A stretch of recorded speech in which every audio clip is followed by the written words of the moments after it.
Hi guys, paano nga ba mag-reset ng change oil indicator? Gaya nito sa makikita natin sa ating dashboard. Ayan, oil change. Naka-indicate siya na oil change. So, kanina guys, tapos na ako nakapag-change oil aking motor ng Honda Click. Ayan. So dito, nakikita natin kahit na tapos na mag-change oil, hindi yan automatic mawawala yung change oil indicator. So kailangan natin yon tatanggalin. Sa pagtanggal nito ng oil change indicator, pag after mag-change oil, i-on lang natin to, and then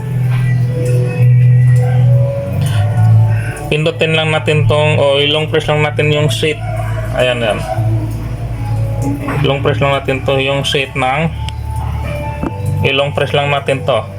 Tapos pag naka-long press na po yan, papatayin natin yung switch dito sa baba.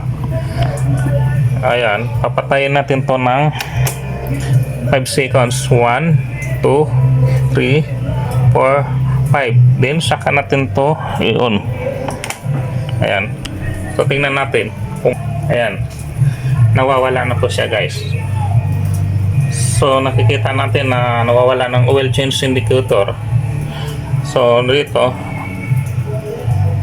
ayun, ganyan lang po pag reset ng ating oil change indicator pag natapos na ito mag-change oil dito guys. So salamat